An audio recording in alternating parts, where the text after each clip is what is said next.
Welcome back again, everybody, to a little Austin Weekend Sports. It is NFL football time. And it's right in the middle, smack dab of the season. Oh gosh, we have already finished up week 8, starting week 9 there. Right smack dab in the I middle. still have no clue. Who is the real elite team? I have no clue. This has been the weirdest season that I can remember. I guess no to the top tier victor team. goes the spoils here Whoever gets hot at the end is going to be a contender. is going to be a contender. That's all I know. Let's jump in. Who do we have?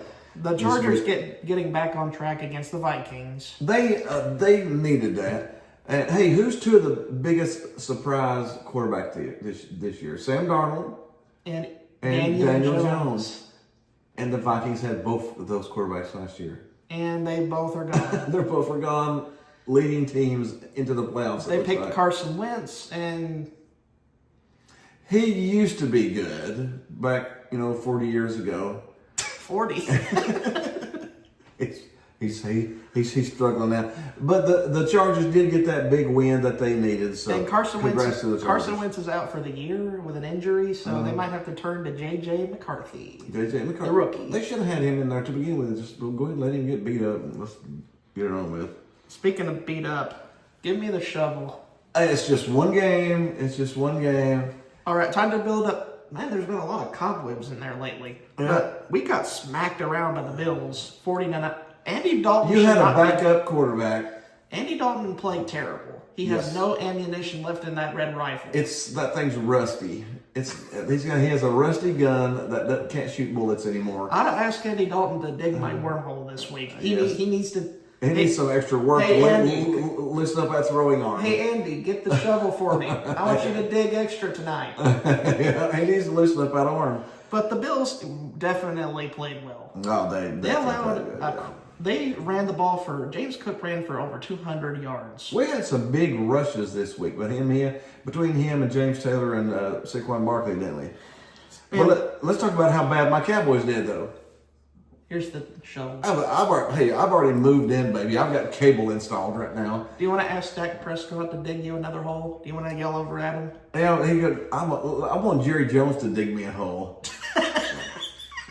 He would hire somebody to do it. He wouldn't do it himself. But 44 to Dallas 24. looks great against horrible teams. But against the good teams, If we play a good team, we'll get beat 20. I told you last week, Denver will kill Dallas. and Jerry Jones said we might not be a defensive player away. Yes, really? I mean, it took him 6-7 games to figure that out. That the defense is terrible. Yeah, maybe because you gave up one of the top 10 defensive players in the country.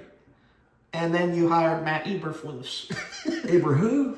Yeah, the guy who spoiled the Thanksgiving game last year. Yeah. He was the head coach for that Bears team, and then Jerry Jones hired him as your defensive coordinator. Let's get on to the next game. Our surprise of the week. Jets. Jets. Hey, congrats. The Jets are off the snide. They are no longer offers. And if there's a fan base that deserves a win, it's the Gang Green. They had a last-minute drive. On a trick play. Game-winning drive. The Bengals A probably... halfback pass. The Bengals defense definitely overlooked the Jets Mm-hmm. because they did a trick play. They had nothing to lose. They were winless. I was going to say, you have nothing to lose at that point. Pull out all of them. Pull out all the trick plays. And they finally got off the schneid. Good win for Gang Green. Yeah, bad loss for the Bengals. Really bad loss. Of course, the Bengals are so beat up with injuries for the third year in a row. There's not I much blame to do. management. Yeah. Congrats to the Dolphins. Yeah, they got off the schneid by beating the Falcons. The Falcons are the most up and down team that I have ever seen. They'll score 40 one week and then lose to the Dolphins the next week. Congrats to Tua, though. He looked like the old Tua. And he looked like the Tua of old. He was slinging it around like he was at Alabama. I don't know what that formula was, but whatever it is, the Dolphins need to do it again. And whatever happened with the Bears, they lost 30-16 to the Ravens. An injury-battered Ravens The team. Ravens looked good without any good players because of Chicago. Chicago's the same as Atlanta. They can win by 20 or they can Lose lose by 20. Who knows? The 49ers are finally feeling the injuries coming up as they lost to the Texans 26-15. The Texans actually looked good this week for the first time this year. For the first time in a year and a half, they actually looked good again. Maybe because you don't replace your offensive coordinator that helped C.J. Stroud develop in the past 2 years. Really? You don't keep that guy?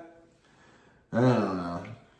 But hey, the Texans are close to 500 ball, so I guess that's something. They could pick it up. The Giants can't seem to catch a break against the Eagles, 38-20. Saquon Barkley ran for 2 or 3 touchdowns, maybe 3 touchdowns, a couple hundred yards. And then Scatterboo suffered a horrible ankle injury. Completely dislocated his ankle. It went sideways. It was very ugly to watch that. Yeah. So, the Giants just can't catch a break. Dart and Scatterboo looked good as 2 young players. Now, that wasn't a season or career-ending injury. It was just a dislocated ankle, but still, he won't be back this year. So we'll just have to look for him again next year. Speaking of a next year's rebuilding team, the Patriots against the poor Cleveland Browns. The Patriots look like a contender. We were actually talking again. This is 2005. We're going to have the New England Patriots and the Indianapolis Colts in the AFC Championship game. Except Brady and Manning are not playing. They're both retired. They'll both be talking about it on TV. Or maybe Denver could slip in. Ain't that weird that that's probably your 3 best teams, the Patriots, the Colts, and the Broncos? Reminds me of the Redcoats and against the Bluecoats. I don't know. Because Colts and Broncos and Patriots are all in there. Again, who knows? The Colts have the best record in the league under Daniel Jones. That's a story of the year. Taylor went off, though. Taylor might be the MVP of the season. Let's talk about how the Colts dragged the Titans around. Everybody drags the Titans around, but man, Jonathan Taylor went off. He ran all over them. He looked like the Jonathan Taylor of old. And he's leading the league in rushing yards. And he looks like a phenomenal running back. Yeah. Daniel Jones looks like a phenomenal quarterback. Taylor is great. The Colts defense is pretty good. That's a formula for the playoffs. The Buccaneers get back right on track with a 23-3 win against the Saints. Again, even though the Saints are terrible too. But the Buccaneers need that extra oomph. They did. They need to trade for a wide receiver. They lost Mike Evans. Which is a humongous... There's a lot of receivers out there. Pretty good receivers that are going to be on the market because the trade deadline is coming soon. It's coming soon. So I would expect the Bucs to go after another wide receiver because they're still one of the best teams in the NFC. They could very easily make it deep into the playoffs. As long as Mike Evans' loss is just a huge. That is a huge. They need to find a perennial 1,000-yard receiver every single year. I mean, they need to find that kind of echelon receiver in the trade market this year. They need to get that guy. Yeah. But Packers get revenge against Aaron Rodgers. Aaron Rodgers, I don't know. The Steelers are sort of like the Falcons too. You never know what you're going to get with them. Yeah, I don't know what you're going to get. It's like a box of chocolates. You never know what you're going to get with half the NFL this year. The Commanders against the Revs. Oh, sorry, the Chiefs. That's another meme that I got going. The Commanders are injury riddled this year too. So and Jaden Daniels has a sophomore slump. The sophomore slump will either make you or break you. So he needs to learn, or he'll be on the sidelines within 4 or 5 years, like a lot of the young quarterbacks do. So what's your status on the Matt Nagy offense right now? They played better in the past couple of weeks. They played better in the past couple of weeks. I still don't trust it because they haven't played any fantastic teams yet. So let's wait and let them play a good game, another game or two. What we got coming up this week? The Ravens and the Dolphins on Thursday Night Football. A rather underwhelming game. Yeah, I would say probably Baltimore's favored because I think they're supposed to have a bunch of their players back this week. And that'll help Baltimore get back on track somewhere. Yeah, but honestly, this is in Tampa Bay. I would probably... This is in Miami. Yeah, I mean, Miami, yeah. What's the spread? How much is Baltimore favored by? 8.5. See, I don't know if I like it that much. I still think the Ravens, probably should win with all the talent back. But 8.5, I'm more of a 3.5, something like that. So I would probably take the Dolphins and the points on that one. The Panthers go on the road against the Green Bay Packers. I don't know how we're going to win that game. That would be tough. The Panthers are a great home team. On the road, they've struggled. They've only won one on the road this year, so that might be a bit of a struggle. Green Bay favored by 12.5. Is your quarterback going to be back this week? Up in the air right now. If Andy Dalton is the playing, starter. I'll take the Packers 12.5. Sad to say. But the Falcons against the Patriots are at home and they're favored by 6.5. I'd probably take the Patriots there. Mike Vrabel's got it going. Now, of course, the Falcons could go in there and score 40 because who knows? But the Chargers get a gimme against the Titans. The Chargers are favored by 9.5. I think I'll take that. I will take that. I think it's a 12 to 15 point game. The Titans are terrible, and the Chargers seem to find their rhythm again last week. The Bears going at the Bengals. Both teams needing to win desperately. God, who's going to win that? Give me Chicago. I've got a better feeling about Chicago. Chicago's the less injured of them. The Colts against the Steelers. The Colts are playing as well as anybody in football. I would probably take the Colts.